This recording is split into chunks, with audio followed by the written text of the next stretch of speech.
Hey, thank you for coming back, joining me on my channel. Lord, I'm just so thankful.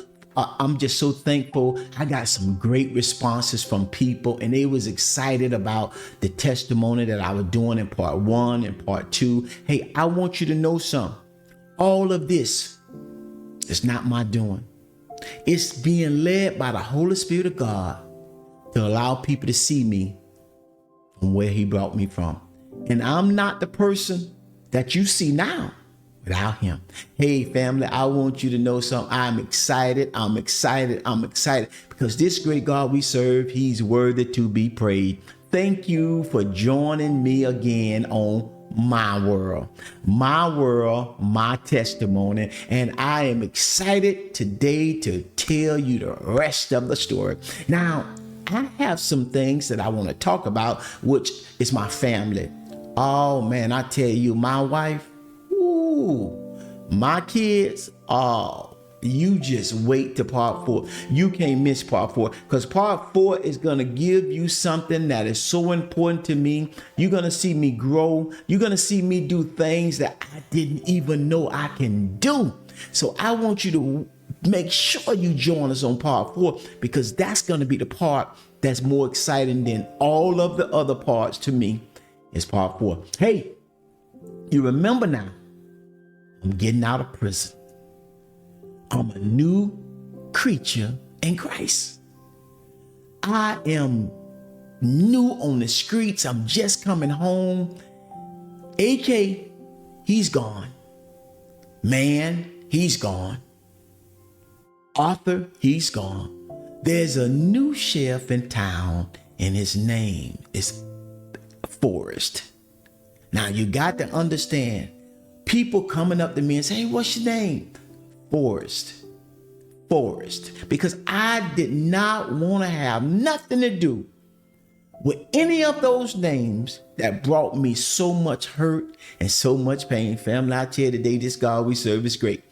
I get out, and my mom takes me to Pompano, and I'm not sure what I'm gonna do, where I'm gonna live. But I had a sister, and she allowed me to live with her a little bit, and I'm so thankful because she gave me a chance to just relax, get myself together. And the next thing that I did was I wanted to find me a church. It was important to me that I found a place where I'm gonna worship God.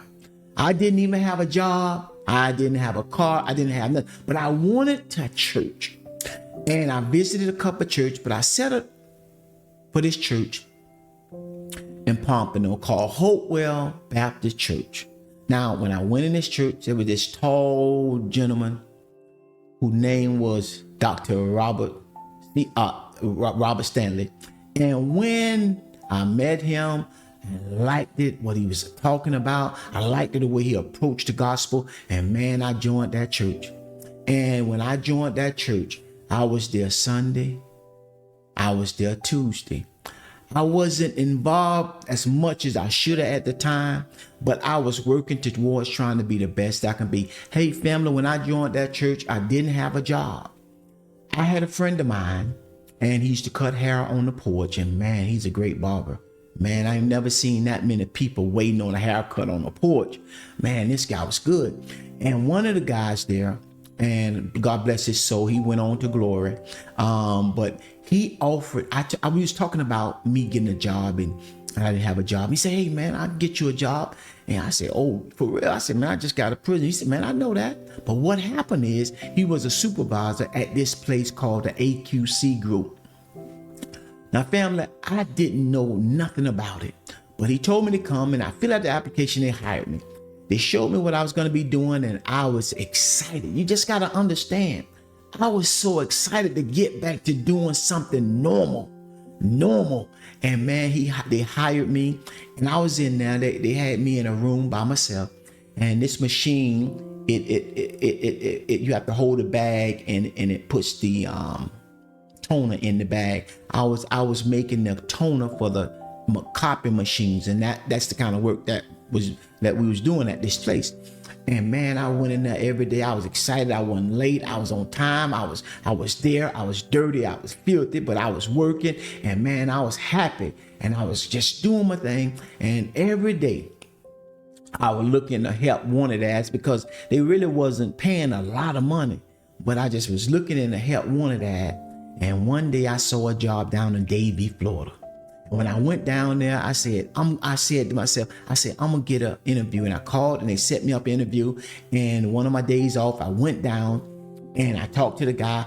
When I was in prison, they had a small gas engine class, and I took the class and they gave me a certificate. So when I got out, I kept the certificate. So what happened is when I went to Davie, I showed the guy my credentials and he said, oh no, we're gonna hire you. And they hired me. And man, I tell you, I was excited.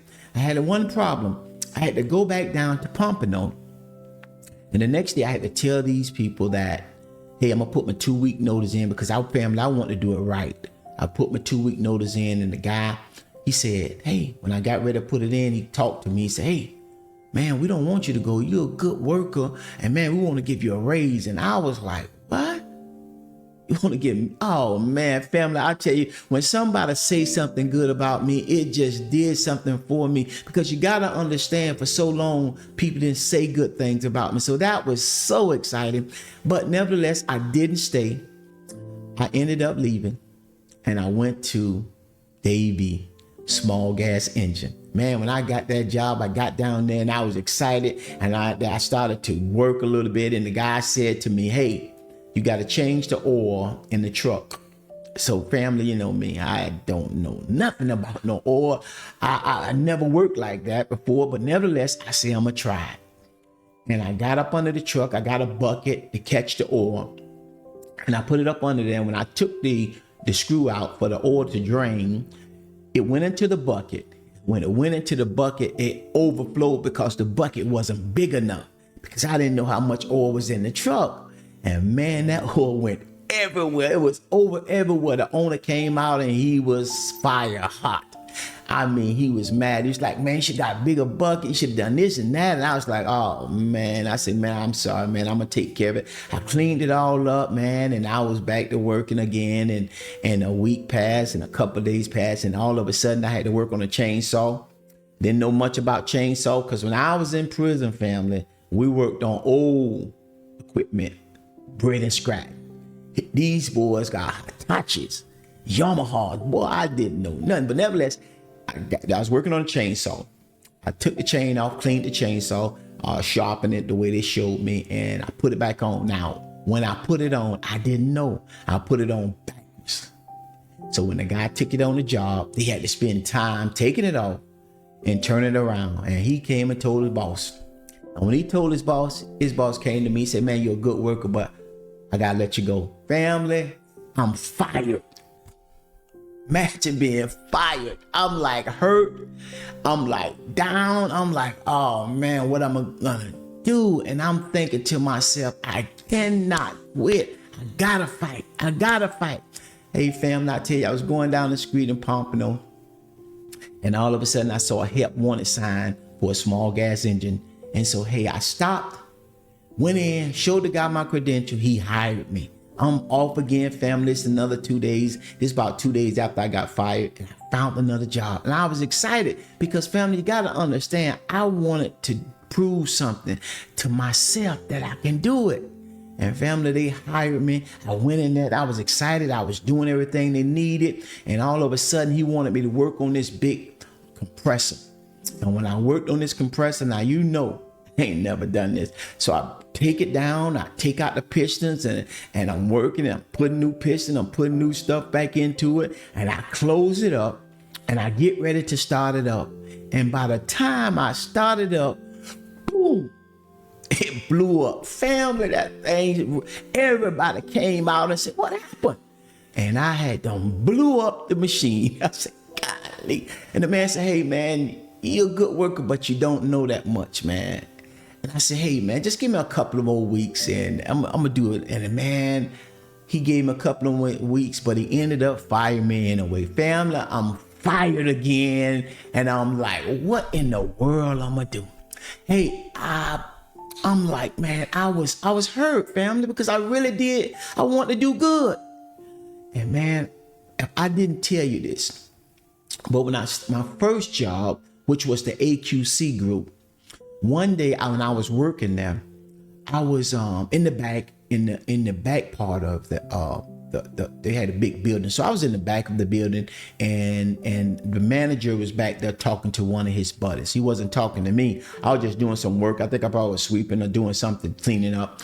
And he was telling him, say, hey man, we got a lot of paint over there, man. If you ever need paint, man, you can take some of that paint. We're not gonna do anything with it. So I waited patiently until he got through, and I said, hey, you think that I can take some of that paint? And he looked at me like he wasn't talking to me. But anyway, he said, yeah, go ahead and take what you want. Man, when he told me that, when I got out, I checked, when I clocked out that day, I drove my little car around the back. And man, my mom had gave me a little short dog, little Cadillac, and this Cadillac was nice. But man, I loaded that paint. I had the trunk open and buckets of paint stacked up. I bet you I got 40 or 50 gallons of 5-gallon buckets of paint. And man, I stacked that car up and I took out home and I stacked it home. So when I got fired, family, on my second job, something came across my mind. It said, you can use the paint and paint houses. This must have been God, or the Holy Spirit. And when he talked to me, I was thinking like, I ain't never painted houses. And I said to myself, but I'm gonna give it a try. Went to knocking on doors, family. And I said, hey, I'll paint your house for $150. I got the paint. People was like, man, that's crazy. But nevertheless, they let me paint. And family, I didn't know, but this was getting me better. I would go from house to house, painting the house with the paint for $150. And man, I didn't know that I was getting more skilled. I was working my skill and I was getting better and better. And man, I was working. I wasn't making much, but I was working. And I tell you the truth, one day I saw this van. When I saw this van, family, this lady, it was an old van, it was in a yard, and I asked her, I said, hey, I would like to buy that van. She said, that van, it runs, but it's leaking oil. So I said, no problem. I paid $150. I got the van. I drove it to a friend of mine. He fixed it. He fixed the van. Now the van don't leak. I brought it home and I taped it all up, and I had that white paint and I sprayed that van with the house paint and it became white. Oh man, family, I was in business. And all of a sudden I saw this young brother and he was painting on the walls, some kind of, he was painting on the wall. I said, hey, I need you to come and paint my name of my company on my truck. And he came and painted it. And the name of my company, family, was Masterpiece Painting. And boy, I was in business and I was going from house to house, and all of a sudden my prices jumped. Now I'm about $700 or $800 to $1,000 to paint the house. And man, I tell you the truth, I was excited. Man, I would get a guy and pay him, and we would walk hundreds of houses a day, putting signs on. I might not get one call, but then again, I might get one the next day. And man, I would go paint. I was excited, family. I was in business. I was working. I didn't know how to do a lot. But every time somebody asked me, I would get customers say, hey, you know how to change a door? Hey, do you know how to do a window? And I didn't know. But what I would do, family, I would go find somebody who knew. I would bring them over and they would give me their price. They would charge me $75 or $100 to take it out, and I would charge the customer $150. So if they charge me $100, I would charge the customer $100. If they charge me $100, I would charge the customer $150. And everything, I would bump it up, and man, I was rolling. Family, I tell you something, those were some exciting days for me, because I learned how to become a businessman. I wasn't all that, but I was in business and I was working. Hey family, I tell you something, I want you to know something. Don't look at what you see today. You get up every morning and you push through it and you act as if you're going towards your goal, because you never know what God got in store for you, but you can't get it if you don't prepare yourself. And I was preparing myself, family. I want you to know something. I was preparing myself for those things, and I didn't know what was coming, but I was getting up and I was going and I was working. Hey family, I didn't get a chance to tell you this, but I have a wife that I love. And I have some kids. I got 3 boys and 1 girl. I love them. And I got some grandkids. On part 4 family, I'm going to give you them. I'm going to show you my family. I got to talk about them. I wasn't able to talk about them in these parts. But in part 4, this is going to be the most important part of this whole testimony is my family. Hey, I want you to know something. God love you. And he wants you to know something. That he's with you every step of the way. Just don't give up. Keep fighting. Nobody gets something when they give up. Keep fighting, family. I want you to know God love you. I love you. And pray that God continue to bless you. Hey, family, till next time, I love you. I love you. God bless.